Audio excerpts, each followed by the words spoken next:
Pride and Prejudice by Jane Austen. Chapter 1. It is a truth universally acknowledged that a single man in possession of a good fortune must be in want of a wife.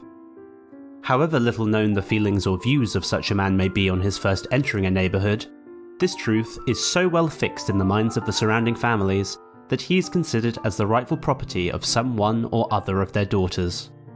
"My dear Mr. Bennet," said his lady to him one day, "have you heard that Netherfield Park is let at last?" Mr. Bennet replied that he had not.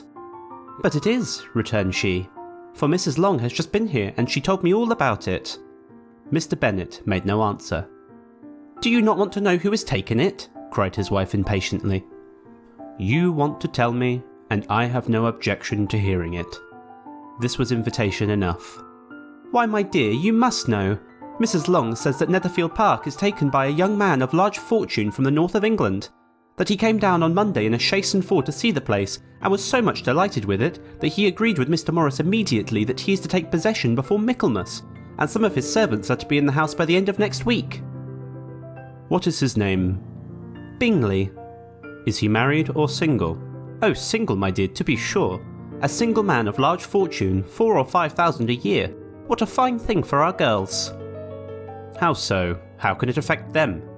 "My dear Mr. Bennet," replied his wife, "how can you be so tiresome? You must know that I am thinking of his marrying one of them." "Is that his design in settling here?" "Design? Nonsense, how can you talk so? But it is very likely that he may fall in love with one of them, and therefore you must visit him as soon as he comes." "I see no occasion for that. You and the girls may go, or you may send them by themselves, which perhaps would be better still. For as you are as handsome as any of them, Mr. Bingley might like you the best of the party." "My dear, you flatter me. I certainly have had my share of beauty, but I do not pretend to be anything extraordinary now. When a woman has 5 grown-up daughters, she ought to give over thinking of her own beauty." "In such cases, a woman has not often much beauty to think of." "But, my dear, you must indeed go and see Mr. Bingley when he comes into the neighbourhood." "It is more than I engage for, I assure you." "But consider your daughters. Only think what an establishment it would be for one of them. Sir William and Lady Lucas are determined to go merely on that account, for in general you know they visit no newcomers. Indeed you must go, for it will be impossible for us to visit him if you do not." "You are over-scrupulous, surely. I dare say Mr. Bingley will be very glad to see you, and I will send a few lines by you to assure him of my hearty consent to his marrying whichever he chooses of the girls. Though I must throw in a good word for my little Lizzie." "I desire you will do no such thing. Lizzie is not a bit better than the others, and I am sure she is not half so handsome as Jane, nor half so good-humoured as Lydia, but you are always giving her the preference." "They have none of them much to recommend them," replied he. "They are all silly and ignorant, like other girls, but Lizzie has something more of a quickness than her sisters." "Mr. Bennet, how can you abuse your own children in such a way? You take delight in vexing me. You have no compassion on my poor nerves." "You mistake me, my dear. I have a high respect for your nerves. They are my old friends. I have heard you mention them with consideration these 20 years at least." "Ah, you do not know what I suffer." "But I hope you will get over it and live to see many young men of 4,000 a year come into the neighbourhood." "It'll be no use to us if 20 such should come, since you will not visit them." "Depend upon it, my dear, that when there are 20, I will visit them all." Mr. Bennet was so odd a mixture of quick part sarcastic humour, reserve, and caprice, that the experience of 23 years had been insufficient to make his wife understand his character. Her mind was less difficult to develop. She was a woman of mean understanding, little information, and uncertain temper. When she was discontented, she fancied herself nervous. The business of her life was getting her daughters married. Its solace was visiting and news. Chapter 2. Mr. Bennet was among the earliest of those who waited on Mr. Bingley. He had always intended to visit him, though to the last always assuring his wife that he should not go. Until the evening after the visit was paid, she had no knowledge of it. It was then disclosed in the following manner. Observing his second daughter employed in trimming a hat, he suddenly addressed her with, I hope Mr. Bingley will like it, Lizzie." "We are not in a way to know what Mr. Bingley likes," said her mother resentfully, "since we are not to visit." "But you forget, Mamma," said Elizabeth, "that we shall meet him at the assemblies, and that Mrs. Long has promised to introduce him." "I do not believe Mrs. Long will do any such thing. She has 2 nieces of her own. She is a selfish, hypocritical woman, and I have no opinion of her."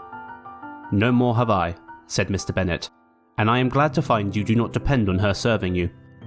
Mrs. Bennet deigned not to make any reply, but unable to contain herself, began scolding one of her daughters. "Don't keep coughing so, Kitty, for heaven's sake!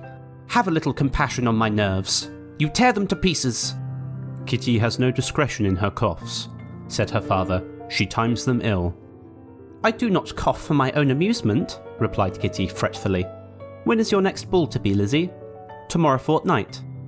"Aye, so it is," cried her mother. "And Mrs. Long does not come back till the day before, so it will be impossible for her to introduce him, for she will not know him herself."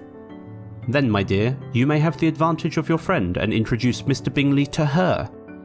"Impossible, Mr. Bennet, impossible! When I am not acquainted with him myself? How can you be so teasing?" "I honour your circumspection. A fortnight's acquaintance is certainly very little. One cannot know what a man really is by the end of a fortnight, but if we do not venture, somebody else will. And after all, Mrs. Long and her nieces must stand their chance, and therefore, as she will think it an act of kindness if you decline the office, I will take it upon myself." The girls stared at their father. Mrs. Bennet said only, "Nonsense, nonsense." "What can be the meaning of that emphatic exclamation?" cried he. "Do you consider the forms of introduction and the stress that is laid on them as nonsense? I cannot quite agree with you there. What say you, Mary? For you are a young lady of deep reflection, I know, and read great books and make extracts." Mary wished to say something sensible, but knew not how. "While Mary is adjusting her ideas," he continued, "let us return to Mr. Bingley." "I am sick of Mr. Bingley," cried his wife. "I am sorry to hear that, but why did you not tell me so before? If I had known as much this morning, I certainly would not have called on him.